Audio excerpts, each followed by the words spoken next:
Dean Baker is the co-director of the Center for Economic and Policy Research. He's also the author of this book, False Prophets. And Dean, I want to talk now about the economy as a whole, particularly these GDP numbers that just came out. It's interesting. A lot of places you look, you hear, the numbers weren't as good as we expected, but they're great. This is growth, sunshine and roses. Then sometimes you look other places and you hear, wait a minute, let's take a step back. How are we going to pay for this? Who's going to plug up this hole? Should we be confused? Well, you hear a lot of different stories on the economy, and it's in many ways a mixed picture, but I think the basic story is we're in a really deep hole. I don't think in terms of the budget, I'm saying we're in a deep hole in terms of having 9.4% unemployment. I mean, this is really an extraordinarily bad economy that way. Now, the question is, how do we get back on our feet? And that's the context in which Heights his numbers. So we get 3.2% GDP growth. Now, if this were back in 05, 06, 07, when the unemployment rate was 5%, you might say, well, that's fine. 3.2%, that's about where you'd expect it to be. But in a context where you have an economy that has so much unemployment, you have tens of millions of people either unemployed or underemployed, you expect to see much more rapid growth. And just sort of a benchmark number here, if the economy is growing about 2.5%, then we're just treading water. That's enough to keep pace with the growth in the labor market. 3.2%, that's going to bring down the unemployment rate a little bit by the end of the year. If we continued at this rate, we wouldn't get back to normal rate of unemployment, say 5% unemployment, till, say, 2018, 2020. So in that context, you could always say it could have been worse. But this is not really anything anyone want to celebrate. So almost another decade of this. I want to sort of talk about how this kind of goes hand in hand with inflation. Let's talk about this dichotomy. I mean, certainly we see a lot of prices rising, and yet people's salaries aren't rising, and a lot of other things aren't going up. As you mentioned, a lot of people are out of work, or they're losing their jobs, they're losing their companies. So the government says, okay, we need to get money out there. Let's just print some more. This is a solution that doesn't seem to be working. What's a better solution? Well, actually, it's not a bad solution. They didn't print enough. Prices are not rising because of them printing money. If the Federal Reserve had printed 5 times as much money or had printed zero money, we'd still see the same rises in prices. Oil prices are rising because you have countries like China, India, rapidly growing countries, and they're demanding more oil.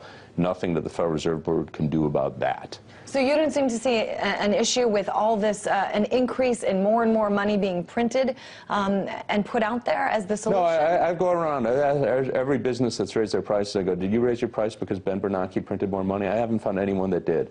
The way the markets ordinarily work, they raise their prices when they see a lot of demand. We aren't seeing a lot of demand. We're seeing the exact opposite, too little demand. So I think the Federal Reserve Board has done the right decision, and what we really do need is more demand in the economy. That's what will generate jobs, and that might sound silly to people, but that's kind of the world we're in today, because what we had $8 trillion in wealth in the form of the housing bubble. That's disappeared. So we have to find a way to replace that to generate demand. So we're nowhere near, if we're worried about inflation, we should have been worried about it 3 or 4 years ago when we had that $8 trillion in wealth that's now disappeared. I read a lot about, you talk about there's not enough demand. I read a lot about companies sitting on jobs, sitting on all this money because they're too afraid. Do you buy that? No, they're simply sitting on it because they don't see the demand. Again, the whole point, I've argued with a lot of people, they say, well, businesses would be hiring more people if they weren't worried about, taxes, or they weren't worried about regulation, this and that. You go, well, fine, if that's true, we'd expect to see them increasing workers' hours. So the idea is that, well, I want to hire people, there's the demand for it, but I'm really worried about the taxes or this or that. Well, then you work your existing workforce more hours. They aren't doing that. So I think it's really just a case you need demand to get the economy going. It's the exact situation we were in the Great Depression in the 30s, and unfortunately we didn't get out of that until we spent a lot of money in World War II.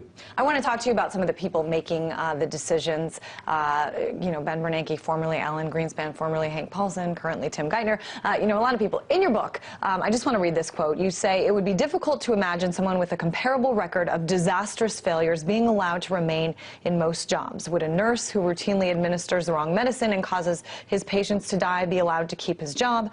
Would a bank teller who leaves the cash drawer open remain in her position? In most lines of work, a certain level of competence is expected. Unfortunately, this is not the case for those who set U.S. economic policy. Talk about that.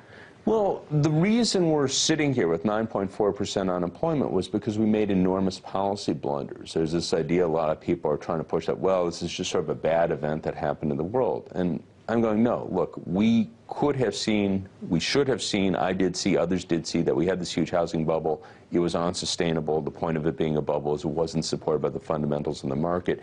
It shouldn't have been a surprise that if you lose $8 trillion in wealth, that'd be a very big hit to the economy. The exact dynamics that you get Lehman Brothers go under, you get the financial markets freeze up, then the economy, that you couldn't see, that I'll grant.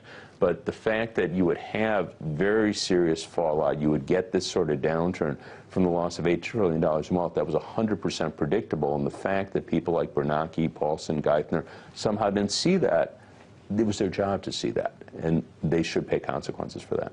I know you have brought up the housing bubble a couple times, so I'll bring it up again. I mean, you wrote that the reign of error is not over. You know, it's funny because we see just yesterday the Financial Crisis Inquiry Commission came out with this report sort of looking into the history, what caused it in terms of the financial crisis. And we can look into the housing crisis and talk about that. But once we figure out how it happened, you're saying it doesn't mean it's not going to keep happening. Why? Well, we have to understand clearly what the economic process was, and I think there's still not a lot of interest in actually getting to the fundamentals. I mean, the way I put this, I wrote another book, The Rise and Fall of the Bubble Economy, so I traced this back with the stock bubble. In the 90s, we had an economy that was driven by the stock bubble, so that created all this artificial wealth.